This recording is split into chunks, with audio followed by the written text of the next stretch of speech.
So the last section of our last unit is the applications of trigonometry. And trigonometry, we've gone through a bunch of different skills. Basically, the things to remember is that right angle triangles, we have, SOHCAHTOA. And that can be on right angle triangles only. Outside of that, we have the sine law and the cosine law. Technically, sine law and cosine law can work on any triangles, including right angle triangles, but I find SOHCAHTOA a lot easier. So remembering when you can use each of these is key. Sine law, we have to know an angle and a side that match. And one more thing. That's when we use the sine law. The cosine law we can use when we know all three sides but no angles, or a side, an angle, and a side, but they don't actually match. And so the cosine law I find the most cumbersome to use. I would much rather use SOHCAHTOA. We still have Pythagorean if that's something you choose, and we still have the sum of the angles in the triangle. So let's get into this. An eagle sitting 14 meters above the ground. The eagle sees a mouse, so our mouse is down here, and the angle that it sees it at is 58 degrees.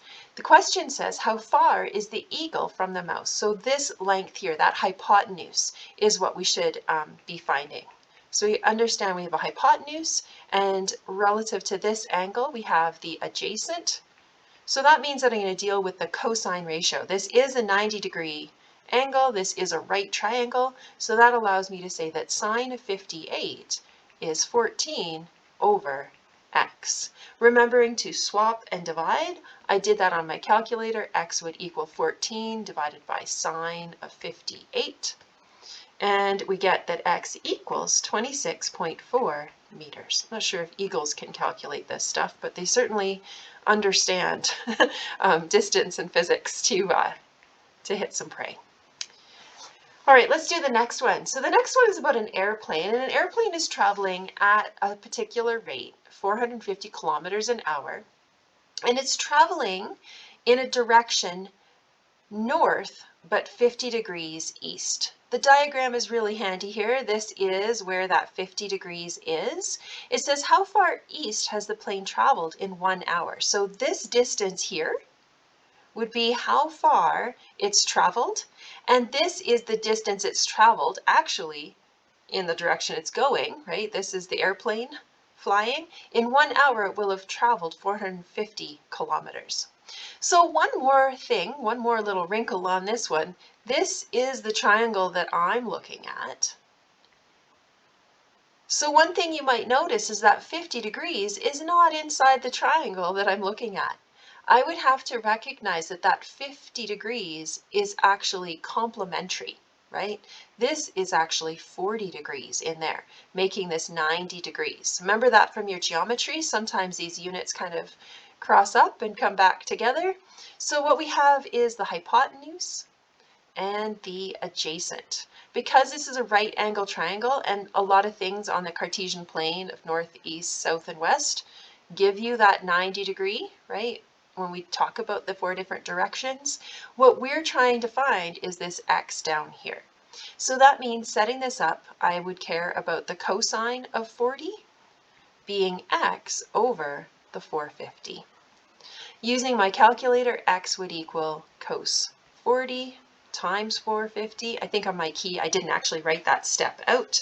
I just did it on my calculator. X to the nearest tenth or 1 decimal place is 345.7 kilometers. Always include units as much as you can, and certainly in these application questions, you will often be given units. All right, so we've done a couple SOHCAHTOAs here, awkwardly both cosine ratios, but the thought process is similar, sorry. The next one, I'm guessing we have a sine law or cosine coming at us. So the overhead crane, an overhead crane, is suspended from a ceiling by 2 chains. One chain here is 4.6 meters long, and it makes an angle of 60 degrees with the ceiling. The other chain here is 6.4 meters, and this is the crane that's hanging from them. What angle does this make? So we're looking for this angle up in here. We're looking for angle B. So setting this up, seeing what we have, and trying to figure out what we can use. We don't have a 90 degrees, so that rules out SOHCAHTOA. What we do have is an angle and its corresponding side. So again, we're looking for angle B. We have side B, so this sets us up to do or to use the sine law. So I would have side A over sine of A and side B over sine of B. Subbing in what we know, we've got 6.4 is the length of side A, right? This is A, this is B. Angle A itself was at 60 degrees. B is the 4.6, and angle B is what we're looking for. So sine B, I didn't show this on my work, but you might, would be sine 60 times 4.6 divided by 6.4. This gives you the instructions to put into your calculator, and remember, every time you're trying to pop out that angle, it's a second function. It's an inverse trig ratio. And so your calculator can pop out that angle for you. Angle B would be 38 degrees. Remember, we're always keeping our sides to 1 decimal and our angles to the nearest degree. So those ones had diagrams with them, which makes them a lot easier to kind of deal with. The next one doesn't have a picture, so we're going to have to do some reading. We've got two people. We've got Juan, I'm going to call that J, and Rosie, I'm going to call that R, are on the beach and they're 10 meters apart. The beach is a straight line between the boat, between them, I think that's what I'm supposed to say. Both can see the same boat in the water, so the boat is going to be down here. I'm going to call that B. What the angle,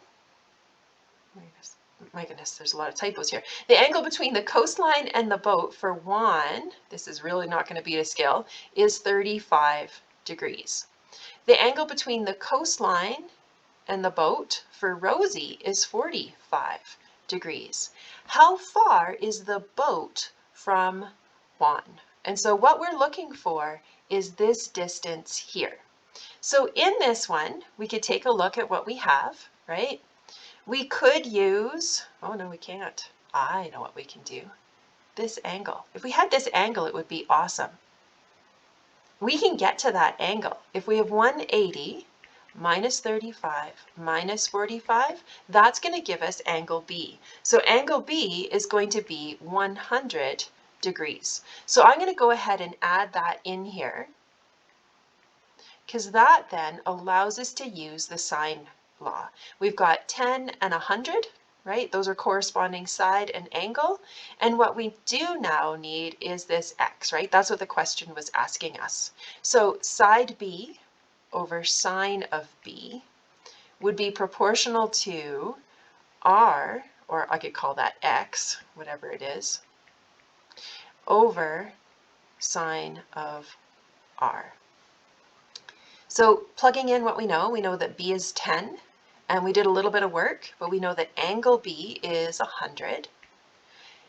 R is what we're looking for, so I could call it R, or I could switch it to X. It doesn't really matter, right? The same thing. And then sine of 45.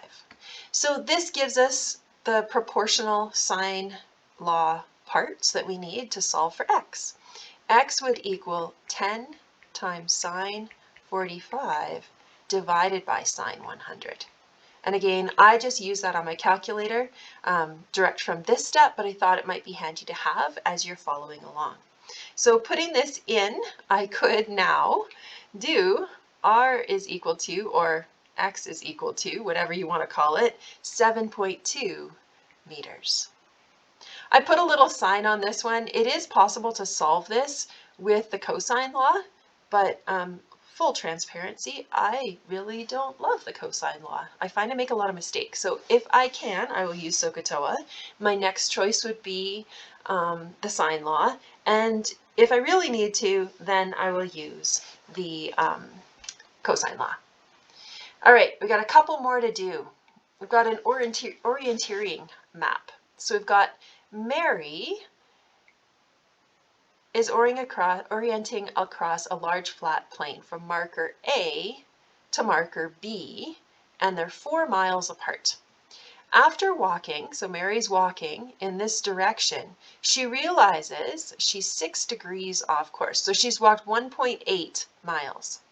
To the nearest tenth of a mile, how far is she from marker B when she realizes how far off course she's gone?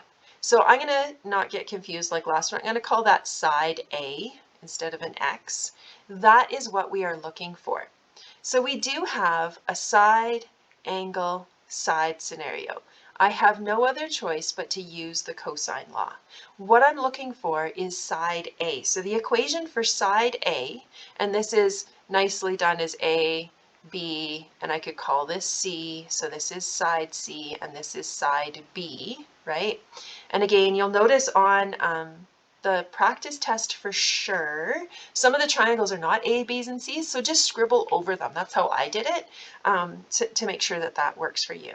So again, just copying out the equation from my formula sheets.